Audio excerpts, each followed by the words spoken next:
பரபரப்பை ஏற்படுத்த வேண்டும் என்பதற்காக இந்த தீர்மானத்தை இவ்வளவு அவசரமாக சட்டமன்றத்தில் அரசியல் தனி தீர்மானமாக கொண்டு வருகிறது என்று நாங்கள் கருதுகிறோம்.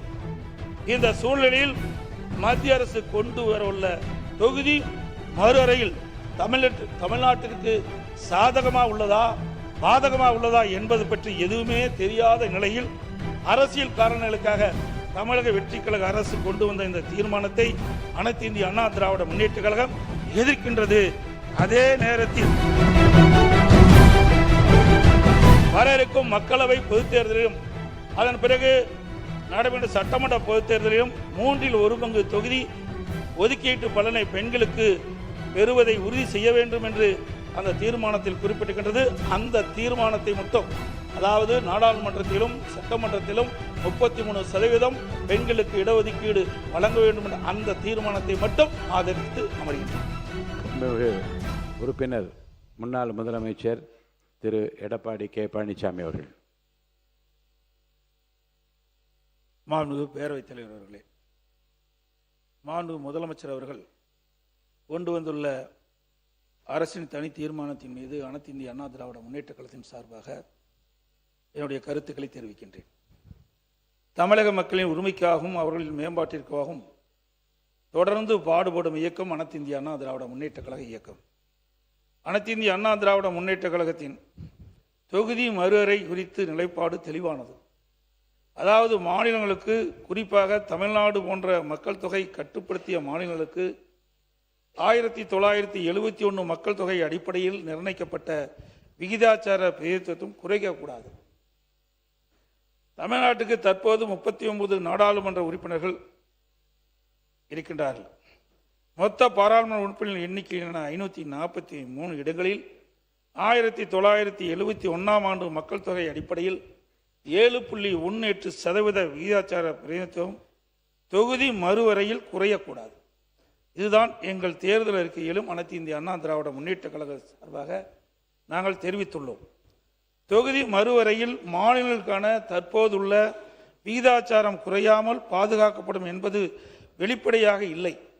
இந்த உறுதியை மத்திய அரசு வழங்க வேண்டும் என்று நாங்கள் வலியுறுத்தியதால் மாண்புமிகு மத்திய உள்துறை அமைச்சர் அவர்கள் 16/4/2026 அன்று மாலை நடைபெற்ற நாடாளுமன்ற கூட்டத்தொடரில் பேசுகின்ற போது தமிழ்நாட்டிற்கான விகிதாச்சார பிரதிநிதித்துவம் பாதுகாக்கப்படும் என உள்துறை அமைச்சர் அவர்கள் பாராளுமன்றத்திலே உறுதியளித்துள்ளார்கள். இதன்படி 39/439/543 என்ற நிலையில 7.18% என்ற விகிதாச்சாரம் கடைபிடிக்கப்படுவதால் உறுப்பினர் எண்ணிக்கை 50% உயரும். தமிழ்நாட்டுக்கு இப்பொழுது இருப்பதை விட கூடுதலாக 20 இடம் சேர்த்து 59 இடம் கிடைக்க வாய்ப்புள்ளது. எனவே மாநிலங்களுக்கான தற்போதுள்ள பிரதிநிதித்துவம் குறையாமல் எண்ணிக்கை 50% உயர்த்த வழிவகை செய்யப்பட வேண்டும் என்பது எங்களின் நிலைப்பாடு. எனவே எங்கள் நிலைப்பாட்டில் உறுதியாக இருந்ததால் தான் தமிழ்நாட்டிற்கு இந்த உரிமை பாதுகாக்கப்படுகின்றது. இன்று தமிழ்நாட்டில் பெரிய ஊராட்சிகள், எனக்கு முன்னாலே பேசியது போல பெரிய ஊராட்சிகள் நிர்வாக வசதியாக 2ஆக பிரிக்கப்படுகிறது. அதே போல பெரிய ஊராட்சி ஒன்றியங்கள் நிர்வாக வசதியாக 2ஆக பிரிக்கப்படுகின்றது. பெரிய தாலுக்காக்கள், பல தாலுக்காக்கள் பிரிச்சிருக்கிறார் நிர்வாக வசதிக்காக. பல கோட்டங்கள் பிரிக்கப்பட்டுகின்றன. அதே போல பல தொகுதிகள் அடங்கிய பெரிய மாவட்டங்கள் நிர்வாக வசதிக்காக பிரிக்கப்பட்டுகின்றன. அனைத்து இந்திய அண்ணா திராவிட முன்னேற்ற கழக அரசு இருக்கின்ற பொழுது, நான் முதலமைச்சர் இருக்கின்ற பொழுது 6 மாவட்டத்தை பிரித்திருக்கிறோம் நிர்வாக வசதிக்காக. அதே போல புதுச்சேரி மாநிலத்தில் மொத்த வாக்காளர் எண்ணிக்கையே 10.2 லட்சம் வாக்காளர் தான் அங்கே இருக்கிறாங்க. அதுக்கு ஒரு முதலமைச்சர், அமைச்சர் எல்லாம் அங்கே இருக்கிறாங்க. ஆனால் தமிழ்நாட்டில் புதுச்சேரி மாநிலத்தை விட அதிகமான வாக்காளர் எண்ணிக்கை கொண்ட பல மக்களவை தொகுதிகள் உள்ளன. உதாரணமாக ஸ்ரீபெரும்பூர் தொகுதி 20,20,388 வாக்காளர் இருக்கிறாங்க. திருவள்ளூர் நாடாளுமன்ற தொகுதியில் 19,62,232 வாக்காளர் இருக்கிறாங்க. அதாவது சோழிங்கநல்லூர் சட்டமன்ற தொகுதியில் தமிழகத்திலே அதிக வாக்காளர் எண்ணிக்கை உள்ள தொகுதி அந்த தொகுதி. அதில் 5,36,991 வாக்காளர் இருக்கின்றார்கள். எனவே நிர்வாக வசதிக்காக வாக்காளர் அதிகம் உள்ள மக்களவை தொகுதி மற்றும் சட்டமன்ற தொகுதியை வாக்காளர் எண்ணிக்கை மற்றும் பரப்பளவின் அடிப்படையில் தொகுதி மறுவரை செய்வதில் எந்த தவறும் இல்லை. மத்திய அரசு தமிழ்நாட்டிற்கு எவ்வித பாதகமும் இல்லாமல் நாடாளுமன்ற தொகுதி எண்ணிக்கை தற்போதுள்ள விகிதாச்சாரப்படி, அதாவது 7.18% குறையாமல் தொகுதி மறுவரை செய்ய வேண்டும். அதோட இன்றைக்கு பெண்களுக்கு 33% இடஒதுக்கீடு தொடர்ந்து வலியுறுத்தி கொண்டிருந்தார்கள். இதையும் புரட்சித் தலைவி அம்மா அவர்கள் தமிழகத்துடைய முதலமைச்சர் இருந்த காலகட்டத்தில் 1998 மத்தியில் மறைந்த ஓட்டுதலுக்குரிய மரியாதைக்குரிய வாஜ்பாய் அவர்கள் பிரதமராக இருந்த காலத்தில் அந்த மத்திய ஆட்சியில் அனைத்து இந்திய அண்ணா திராவிட முன்னேற்ற கழகம் பங்கு வைத்தது. அதில் அனைத்து இந்திய அண்ணா திராவிட முன்னேற்ற கழகத்தைச் சேர்ந்த மரியாதைக்கு அண்ணன் தம்பித்துரை அவர்கள் சட்டத்துறை அமைச்சராக இருந்தார். மாண்பு அம்மாவுடைய ஆணைக்கு இணங்க நாடாளுமன்றத்திலும் சட்டமன்றத்திலும் 33% பெண்களுக்கு இடஒதுக்கீடு வழங்க வேண்டும் என்ற அந்த சட்ட மசோதாவை நாடாளுமன்றத்தில் தாக்கல் செய்து பேசிக் கொண்டிருந்த பொழுது எதிர்வரிசையில் இருந்த நாடாளுமன்ற உறுப்பினர்கள் அந்த மசோதாவை பிடிக்கி கிழித்தெறிந்து விட்டார்கள். ஆகவே அனைத்து இந்திய அண்ணா திராவிட முன்னேற்ற கழகம் 1998 நாடாளுமன்றத்திலே பெண்களுக்கு நாடாளுமன்றத்திலும் சட்டமன்றத்திலும் 33% இடஒதுக்கீடு பெற்றுத் தருவதற்கு முயற்சி செய்யப்பட்டது. அதோடு உள்ளாட்சி அமைப்பிலே 33% இடஒதுக்கீடு இருந்தது. அதை பெண்களுடைய அமைப்புகள் பல பெண் சட்டமன்ற உறுப்பினர்கள், பெண் நாடாளுமன்ற உறுப்பினர்கள் கேட்டுக்கொண்டது என்னங்க, அனைத்து இந்திய அண்ணா திராவிட முன்னேற்ற கழக ஆட்சி இருக்கின்ற பொழுது அந்த உள்ளாட்சி அமைப்பிலே 33% இடஒதுக்கீட்டை 50% உயர்த்தி உள்ளாட்சி அமைப்பிலே பெண்களுக்கு 50% இடஒதுக்கீடை வழங்கியதும் அனைத்து இந்திய அண்ணா திராவிட முன்னேற்ற கழக ஆட்சி என்பதை இந்த நேரத்தில் நினைவு கூர்ந்து, மேலும் தற்போது நாடாளுமன்றத்தில் தொகுதி மறுவரை மசோதா தாக்கல் செய்வதற்கான எந்த அறிகுறியும் இல்லாத நிலையில் தமிழ்நாட்டில் தமிழக வெற்றி கழக அரசு அரசியல் காரணங்களுக்காக பரபரப்பை ஏற்படுத்த வேண்டும் என்பதற்காக இந்த தீர்மானத்தை இவ்வளவு அவசரமாக சட்டமன்றத்தில் அரசியல் தனி தீர்மானமாக கொண்டு வருகிறது என்று நாங்கள் கருதுகிறோம். இந்த சூழ்நிலையில் மத்திய அரசு கொண்டு வரவுள்ள தொகுதி மறுவரையில் தமிழ்நாட்டிற்கு சாதகமாக உள்ளதா பாதகமாக உள்ளதா என்பது பற்றி எதுவுமே தெரியாத நிலையில் அரசியல் காரணங்களுக்காக தமிழக வெற்றி கழக அரசு கொண்டு வந்த இந்த தீர்மானத்தை அனைத்து இந்திய அண்ணா திராவிட முன்னேற்ற கழகம் எதிர்க்கின்றது. அதே நேரத்தில்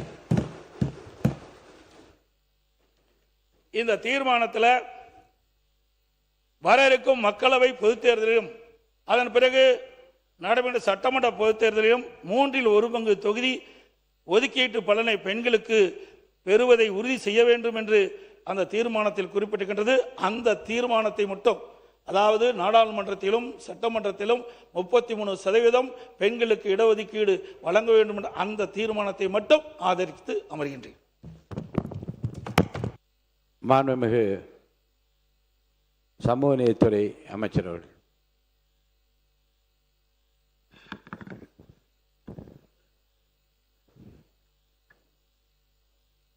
மாண்புமிகு பேரவைத் தலைவர் அவர்களே, மாண்புமிகு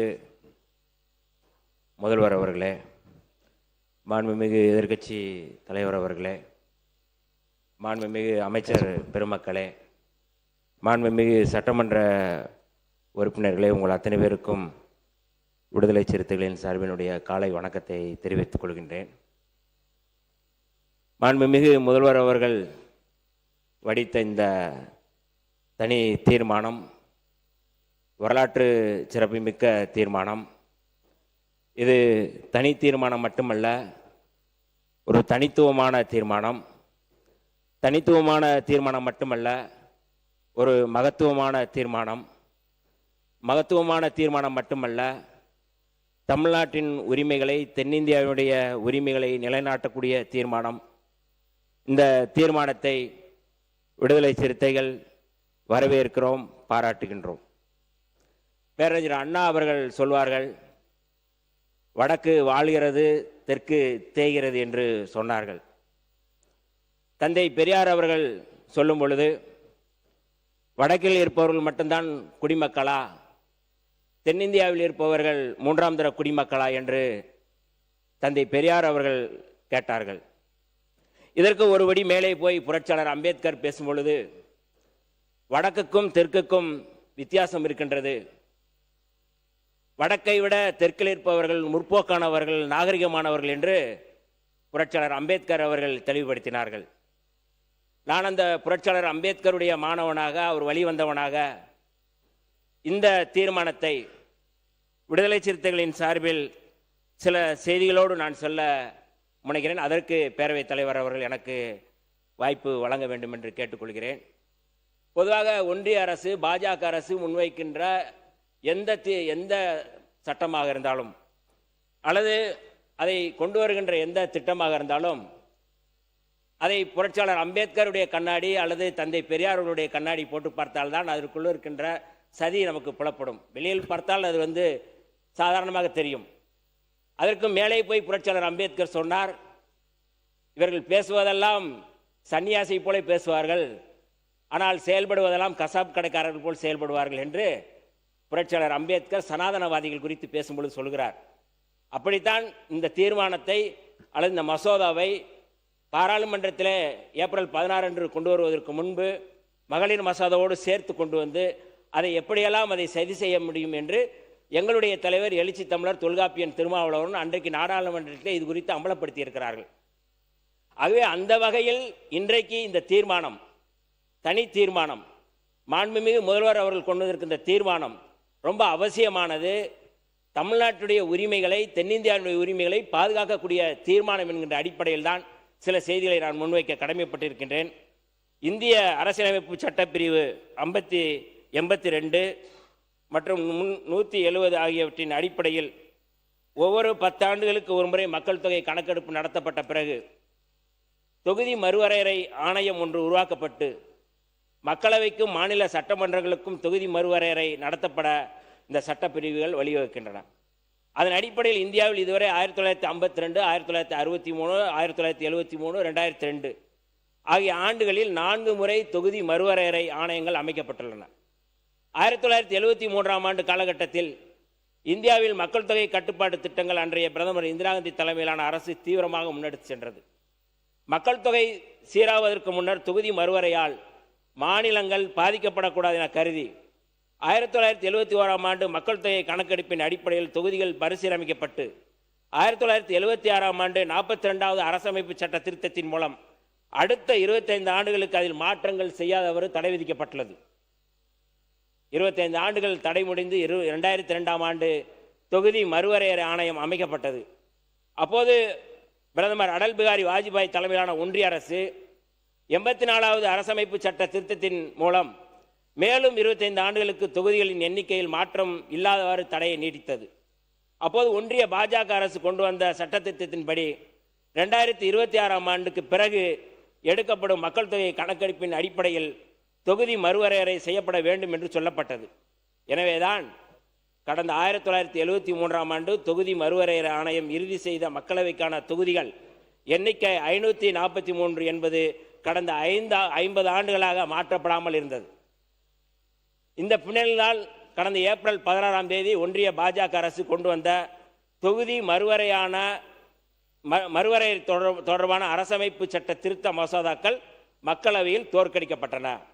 மக்களவையின் அதிகபட்ச இடங்களின் எண்ணிக்கையை 550 850 இடங்களாக உயர்த்தும் சட்ட மசோதா 2011ஆம் ஆண்டு மக்கள் தொகை கணக்கெடுப்பின்படி அடிப்படையில் தொகுதி மறுவரையறை செய்து உயர்த்தப்பட்ட எண்ணிக்கையில் மகளிருக்கு 33% இடஒதுக்கீடு மசோதா ஆகியவற்றை கொண்டு வர ஒன்றிய அரசு முயற்சித்தது. பாராளுமன்றத்திலும் மாநில சட்டமன்றங்களிலும் பெண்களுக்கு 33% இடஒதுக்கீட்டை உறுதிப்படுத்தும் 106வது அரசமைப்பு சட்ட திருத்தம் 2023ஆம் ஆண்டு அனைத்து கட்சிகளாலும் ஒருமனதாக நிறைவேற்றப்பட்டது. இச்சட்டம் நடைமுறைக்கு வந்த பிறகு நடத்தப்படும் முதல் மக்கள் தொகை கணக்கெடுப்பு அடிப்படையில் மகளிருக்கு 33% இடஒதுக்கீடு வழங்கப்படும் என்று சட்டத்தில் சொல்லப்பட்டது. ஆனால் இந்த ஆண்டு ஏப்ரல் 16ஆம் தேதி தொகுதி மறுவரையறை தொடர்பான சட்ட திருத்த மசோதா கொண்டு வரப்பட்ட அன்றுதான் 2023ஆம் ஆண்டு மகளிர் இடஒதுக்கீடு சட்டமும் நடைமுறைக்கு வந்தது என்று ஒன்றிய அரசு அறிவித்தது. மாண்புமிகு பேரவைத் தலைவர்கள், ஏன் இதையெல்லாம் சொல்கிறேன் என்றால், மரியாதைக்குரிய உள்துறை அமைச்சர் அமித்ஷா போன்றவர்கள், இந்தியாவுடைய தலைமை அமைச்சர் மோடி போன்றவர்கள் நாடாளுமன்றத்தில் பேசுவது ஒன்று, வெளியில் பேசுவது வேறு. நாடாளுமன்றத்தில் பேசும்பொழுது தமிழ்நாட்டில் இருப்பவர்களுக்கு தமிழ்நாட்டிற்கான அந்த தொகுதிகள் எப்போதும் பாதிக்கப்படாது என்று அவர்கள் வெளிப்படையாக சொல்கிறார்கள். ஆனால் இப்படியான ஒரு சட்டத்தை நாங்கள் கொண்டு வர முயற்சி செய்யவில்லை என்று வேறு பக்கமும் சொல்கிறார்கள். 2 நாடகங்களை நடத்துகிறார்கள் என்பதை அம்பலப்படுத்துகின்ற விதத்தில் தான் இந்த தீர்மானம் நிறைவேற்றப்படுகிறது. அதற்கான ஒரு வழிமொழியைத்தான் நாங்கள் சொல்கின்றோம். ஏனென்றால் மகளிருக்கான 33% இடஒதுக்கீட்டை தற்போது 543 இடங்களின் அடிப்படையில் வழங்குவதற்கு ஒன்றிய பாஜக அரசுக்கு எந்த தடையும் இல்லாத சூழலில் மகளிர் இடஒதுக்கீடு என்ற பெயரில் திட்டமிட்டு தொகுதி மறுவரையறையை உள்நுழைப்பதற்கு ஒன்றிய அரசு மேற்கொண்ட முயற்சியை இந்தியா கூட்டணி உள்ளிட்ட எதிர்க்கட்சிகள் நாடாளுமன்றத்திலே தோற்கடித்தது. தொகுதி மறுவரையால் தமிழ்நாடு, கேரளா, கர்நாடகா, ஆந்திரா, தெலுங்கானா உள்ளிட்ட தென் மாநிலங்கள் எதிர்கொள்ளப் போகும் ஆபத்து குறித்து எமது தலைவர் எழுச்சி தமிழர் தொல்காப்பியன் திருமாவளவன் அவர்கள் இதற்கு முன்பே எச்சரித்திருக்கிறார். 2024 ஆண்டு குடியரசு தினத்து அன்று விடுதலை சிறுத்தைகள் சார்பில் நடைபெற்ற வெல்லும் ஜனநாயக மாநாட்டில் நிறைவேற்றப்பட்ட 12வது தீர்மானம் மிக முக்கியமானது. 2026 ஆண்டோடு இப்போதுள்ள தொகுதி மறுசீரமைப்பு முடிவுக்கு வருகிறது. அதன் பிறகு செய்யப்படும் தொகுதி மறுசீரமைப்பில் தமிழ்நாடு உள்ளிட்ட தென் மாநிலங்கள் பாதிக்கப்படும் என்ற அச்சம் இப்போதே வந்துவிட்டது. மாநிலத்தின் மக்கள் தொகை அடிப்படையில் மக்களவை தொகுதிகள் பிரிக்கப்படுவதால் மக்கள் தொகையை கட்டுப்படுத்திய தமிழ்நாடு உள்ளிட்ட தென் மாநிலங்களின் மக்களவை தொகுதிகள் குறையும் என தெரிகிறது. இதனால் உத்தரப்பிரதேசம் போன்ற பெரிய மாநிலங்களைச் சேர்ந்தவர்களே பிரதமர் ஆவதற்கும் கேபினெட் அமைச்சர்களாக நியமிக்கப்படுவதற்கும் வாய்ப்பு ஏற்படும். இதனால் மாநிலங்களுக்கு இடையே சமத்துவமற்ற நிலை ஏற்படும். இன்றைக்கு இருக்கின்ற இந்த சமத்துவத்தை தகர்ப்பதற்காகத்தான் இந்த நிலையை, இந்த சதியை ஒரு சட்ட மசோதாவாக கொண்டு வர முயற்சிக்கிறார்கள் என்று அன்றைக்கே எச்சரித்திருக்கிறார் எங்களுடைய தலைவர் எழுச்சி தமிழர் தொல்காப்பியன் திருமாவளவன் அவர்கள். கடந்த ஆண்டு 5/3/2025 அன்று தொகுதி மறுவரையறை தொடர்பாக தமிழ்நாடு அரசு நடத்திய அனைத்து கட்சி கூட்டத்திலும் சமீபத்தில் 8/8/2026 அன்று மாண்புமிகு தமிழ்நாடு முதலமைச்சர் அவர்களது தலைமையில் நடைபெற்ற தமிழ்நாட்டைச் சேர்ந்த நாடாளுமன்ற உறுப்பினர்கள் கூட்டத்திலும் விடுதலை சிறுத்தைகள் கட்சியின் சார்பில் பங்கேற்ற எமது தலைவர் எழுச்சி தமிழர் அவர்கள் சொல்லும் பொழுது, இந்தியாவில் மக்களவை தொகுதிகளின் எண்ணிக்கையை மாற்றமின்றி இப்போது இருக்கும் அதே எண்ணிக்கையிலே தொடரலாம். மக்களவை தொகுதிகளின் எண்ணிக்கையை அப்படியே வைத்துக்கொண்டு தேவையெனில் மாநில சட்டப்பேரவை தொகுதிகளை மறுவரையறை செய்யலாம் என்று வலியுறுத்தியுள்ளார்.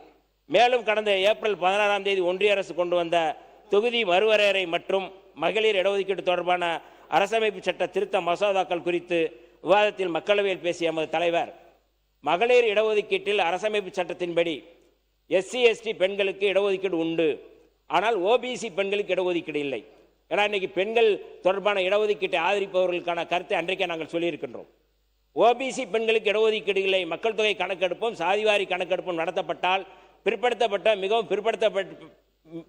பிற்படுத்தப்பட்ட பெண்கள் தங்களுக்கும் மகளிர் இடஒதுக்கீடு கேட்பார்கள் என்று அஞ்சியே OBC பெண்களுக்கு மகளிர் இடஒதுக்கீடு தரக்கூடாது என்பதற்காக இப்போது தொகுதி மறுவரையறையுடன் மகளிர் இடஒதுக்கீட்டை கொண்டு வர ஒன்றிய அரசு முயற்சிக்கிறது என்றும், OBC பெண்களுக்கும் மகளிர் இடஒதுக்கீடு வழங்கப்பட வேண்டும், அதுவும் 33% மகளிர் இடஒதுக்கீடு 50 என உயர்த்தப்பட வேண்டும் என்று ஒன்றிய பாஜக அரசு RSS வழிகாட்டுதலின் பிற்படுத்தப்பட்ட சமூக பெண்களுக்கு எதிராக மேற்கொண்டிருக்கும் சதியை அம்பலப்படுத்தி மிகவும் பிற்படுத்தப்பட்ட சமூக மக்களின் உரிமை குரலாக எமது தலைவர் மக்களவையில் அன்றைக்கு முழங்கினார். அதைத்தான் இன்றைக்கு நான் இந்த அவையில் சொல்கின்றேன். நிறைவாக மாண்புமிகு பேரவைத் தலைவர் அவர்களே, 2011ஆம் ஆண்டு மக்கள் தொகை கணக்கெடுப்பின் அடிப்படையில் தொகுதிகள் மறுசீரமைப்பு செய்தால் தமிழ்நாடு உள்ளிட்ட தென் மாநிலங்களும் ஒடிசா, மேற்கு வங்கம் முதலான மாநிலங்களும் கடுமையாக பாதிக்கப்படும்.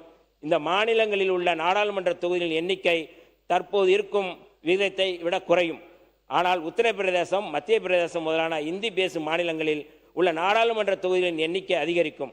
அதன் பின்னர் உத்தரப்பிரதேசம், பீகார், ராஜஸ்தான், மத்திய பிரதேசம் ஆகிய 4 மாநிலங்களில் ஒரு கட்சி அதிக எண்ணிக்கையில் இடங்களை கைப்பற்றினால் அது இந்தியாவே ஆளக்கூடிய ஆபத்தான நிலை உருவாகும்.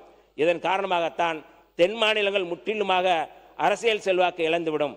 வடக்கின் ஆளுகைக்கு கீழ் தெற்கு சுருக்கப்படும். மீண்டும் வடக்கே ஆளும், தெற்கு தேயும் என்கின்ற அடிப்படையில் தான் தொகுதி மறுவரையறை என்ற பெயரில் இஸ்லாமியர்கள், தலித்துகள் பழங்குடிகள் வலுவாக உள்ள தொகுதிகளில் அவர்கள் பிரதிநிதித்துவம் பெற்றுவிடாதபடி மாற்றியமைக்கும் செயல்பாட்டையும் ஒன்றிய பாஜக அரசு திட்டமிட்டுள்ளது. எனவே சட்டப்பேரவை தொகுதிகள் மறுவரையறை செய்யப்பட்டால் இஸ்லாமியர்கள் உள்ளிட்ட மத சிறுபான்மையினர் வாக்குகளுக்கு மதிப்பிருக்கும் வகையில் தொகுதி எல்லைகளை வரையறுக்கப்பட வேண்டும். தலித்துகளின் தனி தொகுதிகளை வரையறுப்பதற்கும் நாம் கவனம் செலுத்த வேண்டும்.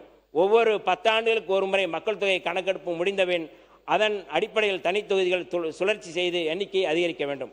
மக்கள் தொகையை கட்டுப்படுத்தி மாண்புமிகு பேரவைத் தலைவர் அவர்களே, மக்கள் தொகையை கட்டுப்படுத்தி முற்போக்கான கொள்கைகளால் மக்கள் நல திட்டங்களால் சமூக பொருளாதார கல்வி தளங்களில் வளர்ச்சி கண்டு நாம் சிறந்து விளங்கிடும் சூழலில் அதற்காக நம்மை தண்டிக்கும், நம்மை பின்னுக்கு இழுக்கும் தொகுதி மறுவரையை ஒருபோதும் அனுமதிக்க கூடாது, அனுமதிக்க மாட்டோம் என்ற தமிழ்நாடு முதலமைச்சருடைய இந்த தனித்த தீர்மானத்தை நாங்கள் வரவேற்கிறோம், பாராட்டுகிறோம்.